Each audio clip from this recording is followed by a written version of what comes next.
הטכניקה הזו ממש דומה לדרך שבה לימדו אותנו לפתור, תודה, משוואות בנעלם אחד, אם אתם זוכרים. כלומר, ואנחנו מעוניינים לברר מה התרומה של אות עברית ספציפית למשמעות של מילה ידועה. זה יהיה הנעלם שלנו X. אנחנו לא יודעים מה התרומה. ואז אנחנו הולכים, מה הפטנט? שעשוע שלי בפקקים.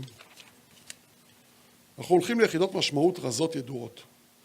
לא יותר משתי אותיות. נצרף, מה זה רזות ידועות? שיש לנו איזה הנץ' של מה הן אומרות. אנחנו מרגישים, זה לא משמעות סופית, זה בכיוון של משמעות.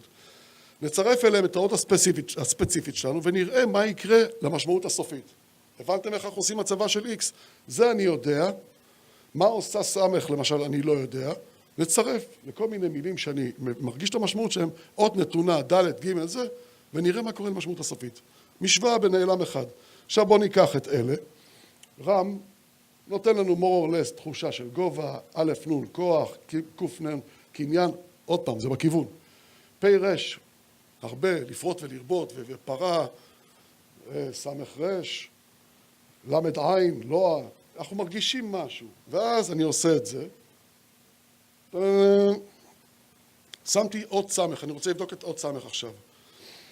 תרגיל ההצבה הפשוט הזה מעיד על תרומה עקבית של האות סמך שבאה לאחר צמד עם משמעות מאותרת חלקית, זאת אומרת בצד בקצה. משמעות חדשה מהודקת יותר וספציפית שניתן להגדיר אותה כאן איך. מישהו פה יכול להעיז ולנסות להגיד איך המשמעות החדשה שסמך תורמת לכל אחת מהאותיות? כי זה X. מה? מה? יפה, מי אמר אלימות? אחד. מה עוד? טוב. אז השליליות, כן. יפה. ההצעה שלי, סמך תורמת את כפיית המשמעות הרזה שקדמה לה. זאת אומרת, רש מם, רמס, כפיית הגובה. סמך פה, כפיית הכוח, אנס. קוף נון, כפיית הקניין, כנס, כנסתי אותך. פרש, כפיית הפריסה. יענו, יש הרבה ויש פרס, יענו, להפוך משהו שיש ממנו הרבה לפרוסות. שר, לסרס, זה בא. הסרה, סירוס זה בכפייה. אותו דבר, פה פתוח ופעולת הלעיסה. וזה, זאת אומרת, זה ניסוי איכותני, עם בדיקה כמותית של אירועים, שאפשר לראות, בוא נסמך, שאתה שם אותה פה, מייצרת לך, אתה יכול לתלות עליה משהו חדש. כן, יש לה עוד איזו תכונה באורביטל שנקרא סמך. זאת אומרת, אנחנו רואים פה חבורת משמעות שנוצרה רק בגלל האקט ההוספה של סמך. עכשיו, העיקרון הזה, וזה הפטנט היפה, נוכח כל כך סבלימינלית, עד כי הסלנג מציית לו בלי כל הנחיה מהאקדמיה ללשון עברית, ומאמת את קיומו. ועכשיו ניקח שתי מילים מאוד בעייתיות, ואני אדגים איך הסלנג, בלי לקבל הוראה מאף אחד, ייצר משהו. כן?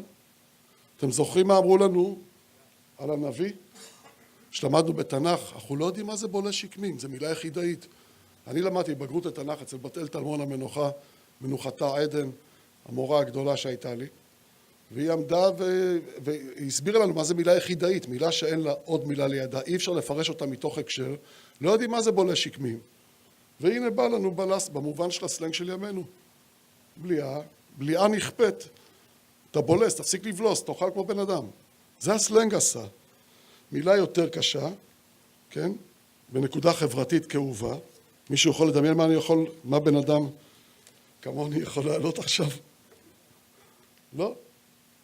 הנה, זה בהקשר לחפלה שעשינו אתמול. עין רש, התערות, כן? ער ועונן, גם ער ועונן זה מאותו מושג של התערות, ערום, עריה, ערווה, ער, כן? מה עשתה לנו העברית, הסלנג העברי? ארס, מה זה ארס? אחד שכופה את ההתערות. ארס בערבית, ארס, שנייה אחי, כתבתי את זה בשבילך, גיל את זה. ארס בערבית זה עם צדיק, סרסור, ארס, כן? זאת אומרת, הסלנג אישר מכניזם מסוים שהוא, שקיים תמון בסמך. זאת אומרת, מה אני טוען פה? חבר'ה, זה שקשרו את זה לימים חברתית, קשרו את זה לימים חברתית, סימנו את זה מגזרים מסוימים בחברה, זה דיאלוג אחר, כן, זה סיפור אחר, כואב. גם המילה פרחה, אגב, המילה פרחה שהוצמדה לנשים זולות, פריחות כמו פריחיות אורז, זה לא פריחה אגב, שיש לי איזה סבתא כזו פריחה בחטא, זה פרחה. כן, פרחה זה מושג ישראלי שנולד פה, הוא לא נולד בשום מקום אחר. בקיצור, הארס מצייד, דומה, זאת אומרת, מצייד את החוקיות. בקיצור, אני אחזור לסיום על השאלה השערה שהוליכה להמחשה הזו. האם ניתן לשער שם היחידות המשמע הבסיסיות של העברית הן האותיות? כפי שעולה מהניסוי הזה ומאלפי אחרים, וגם ניסויים שאתם תעשו, מותר לשער שהתשובה לשאלה הזו חיובית. שזהו המנגנון שמסביר מדוע מילה מסוימת מתקבלת ומשתרשת ואחרת נדחית. מדוע ניתן באמצעות השפה העברית של כת היחד לפני 2200 שנה לחלל קודש? מדוע ניתן להנחיל באמצעות השפה תיאולוגיה מסוימת בביטחון שתשרוד גם פיזור ל100 גלויות ל1800 שנה?